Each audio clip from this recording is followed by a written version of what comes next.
Indian.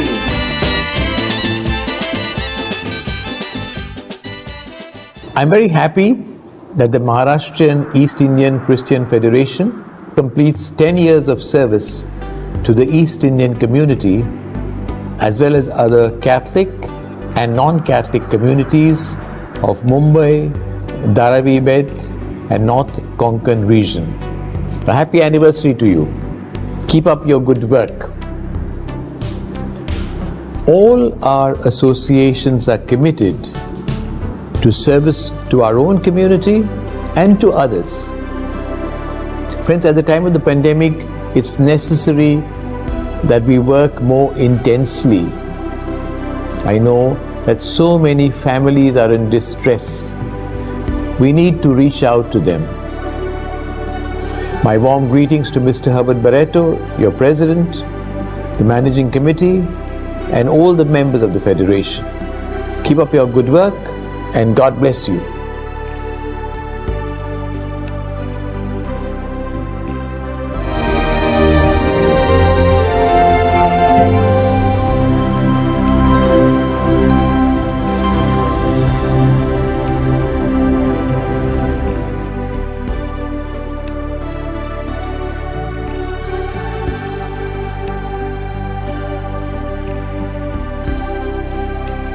Good evening.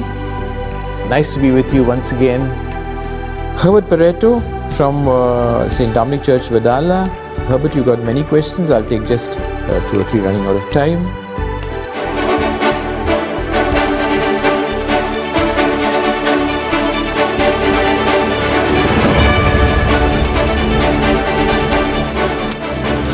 You said, why is the church allowing priests to go out without a cassock they used to wear now? Now we don't see priests wearing them.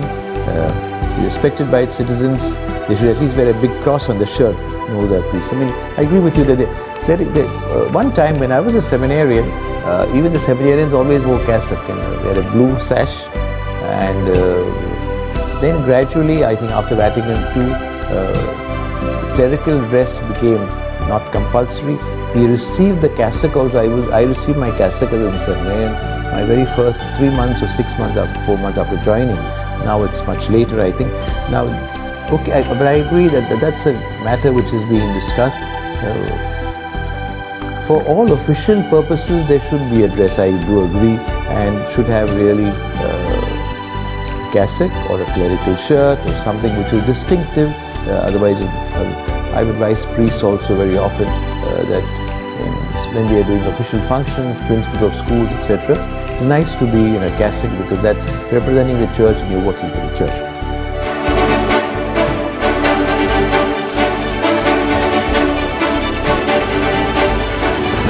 Again, you've asked Herbert, why the communion hymn is sung.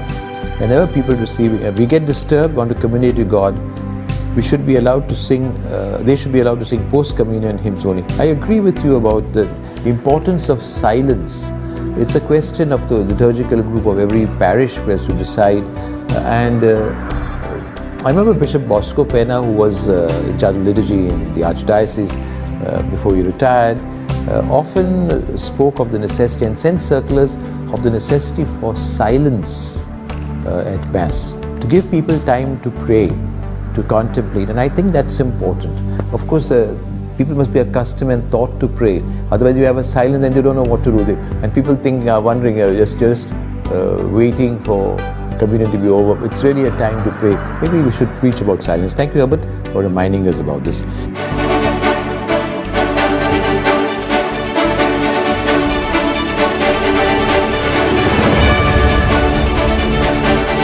And you asked something else really interesting. You said that can we sell blessed wine on Maundy Thursday just like we sell hot cross buns in congregation? Families have the opportunity to sit together before dinner, sharing the loaf and the wine. The undersigned is saying that you're selling hot cross buns for the last 14 years. All the money collected after the sale is given to the church as a donation, inclusive of the cost price. Thank you, Herbert. Are you in Mumbai? Oh yes, you're in St. Dominic Saviour Church. I don't know. I mean, it's nothing forbidden. I think at the moment it may not be I don't advise it. You check with your parish priest. There's no. My risk is, my fear is that one thing is, people can mix. When you say blessed wine, what do you mean by blessed wine?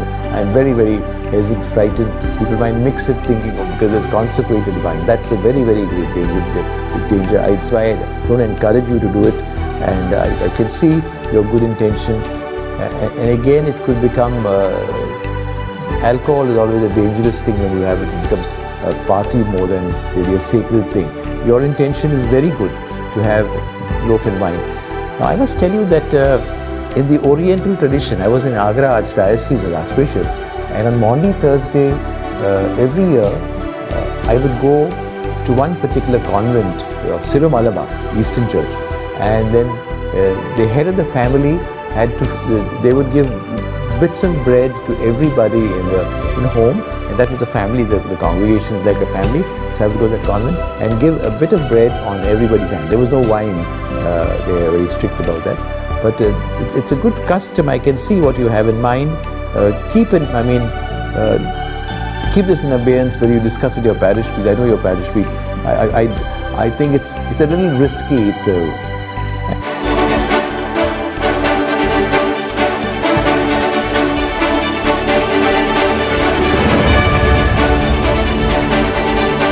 Given one more question there. Why is the church not dipping communion in the wine, giving to the people, at least the church, not every day? It is on Easter Sunday. As Jesus said, take, this is my body. Frankly, what you say is liturgically correct, Herbert. Now on England, United States, Germany, it is on Sundays, on feast days, those who want to receive can either dip the host in the chalice, or the chalice is shared. One thing, our numbers are very, very big here, so it's really difficult to organize it. But I'm going to tell you that we do it for the jubilee of a couple. For a married couple, when at the time of marriage, they're given under both species. For a jubilee, golden jubilee, silver jubilee. For the final profession of sisters, when I give all the sisters who are there. So there are occasions when they can be given, and the bishop can allow even more occasions. It's a good thought, good idea. For your jubilee, you make sure your parish priest gives it to you for your jubilee.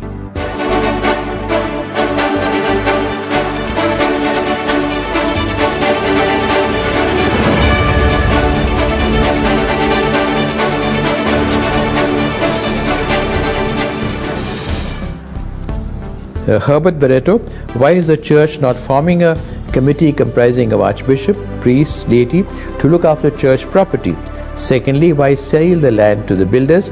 Instead, let laities contribute money, funds, build multiple complexes where Catholics can reside, then give it mostly to the Catholics. Now, Herbert, here, there is a committee in canon law. Every diocese has got a finance committee. The head, the bishop himself, I put another auxiliary bishop, Bishop Savio, to chair the meeting. I could put somebody else. Earlier I had a lay person chairing. Now there is a committee, and they always consulted about all church property.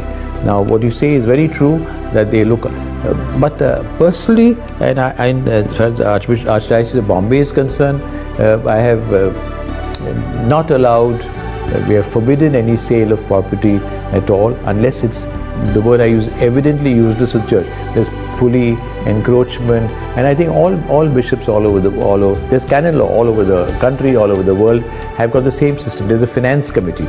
Now before anything is sold, that finance committee has got to approve it, and before that, if it's above a certain amount, it has got to go to Rome. So Rome gets involved, the Archdiocesan committee gets involved, the consultors get involved, so number of checks and balances. And as you know, in India, in Bombay, for example, the trust law, the government also gets involved. So all have got to get involved. And the difficulty, and I want to say this frankly, but I know that your intention, help Catholics to get housing. I wish we could do that.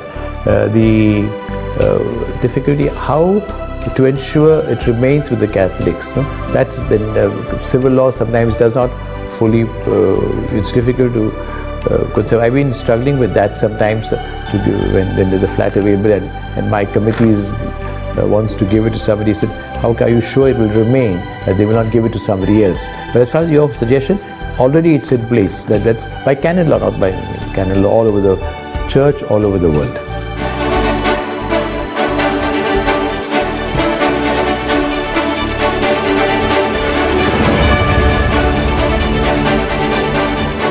Herbert Barretto, the birth, wedding and death record before 1960 are in Latin, or is in Latin.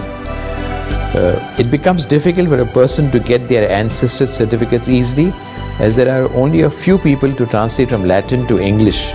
Why are you, Excellency, not appointing translators to translate all the documents from Latin to English at one time and put them in the computer? Herbert, thank you for the question. And now I want to sort of correct a little bit about what you've said. It's not true that the records are in Latin before 60. They are, but they could differ from parish to parish. They are generally, it's written in English. The registers could be Latin to the word baptismus, then Eucharistia, the first communion, and confirmatio, confirmation. Now the titles could be Latin, but the entries would be in, I would imagine, in English. I know that some earlier, maybe 100 years ago, they were in Portuguese. Herbert, what you're suggesting is a extremely risky thing, to get somebody to translate it. Translation is a very professional thing. You've got to have people who know both the languages very, very well. Well, that's one thing. Second thing, now, do we put the original name or you put the English name? To give you an example, Italian for Joseph is Giuseppe, and sometimes the people give a name Giuseppe. In Latin would be Josephus. Anthony would be Antonius. Now, William in Latin is Gulielmus. No, Gulielmus and William. Now, would you put Gulielmus or would you put William? You can see we could end in tremendous legal problems afterwards, the idea of changing the identity. Therefore, it is safer not to touch this at all. Very recently, there was, I remember there was a bill to be paid of a priest, and I was sanctioned from my office, and the check was made. It was Antonio or Anthony, and I don't know what the finance office made one name, but the bank will not accept it. We had to go back to the name which had the account. So you see, on this, it's a very you are entering into very dangerous territory. And if I do anything of this, interfere with any of these records at this moment, we could have, for the next 100 years from now, we'll have to go into court, because it involves inheritance also, Herbert. No? But I appreciate your suggestion of trying to help the people, but the end result would be they'd be more in trouble. This way, when you look at each case, the parish priest knows what exactly has happened and is able to attend to it. Thank you very much, and that's all we have time for. And keep well, and more prayer, more penance, and more charity. This week, especially more charity. God bless you. Keep well.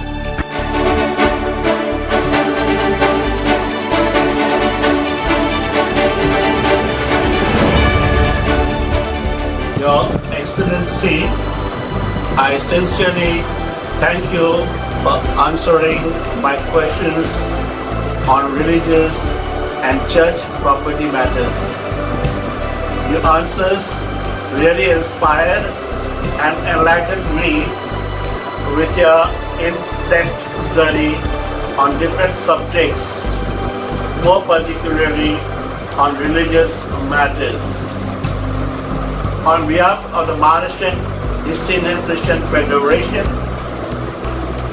as a president, I thank you once again for your love and concern shown for the East Indian community time and again.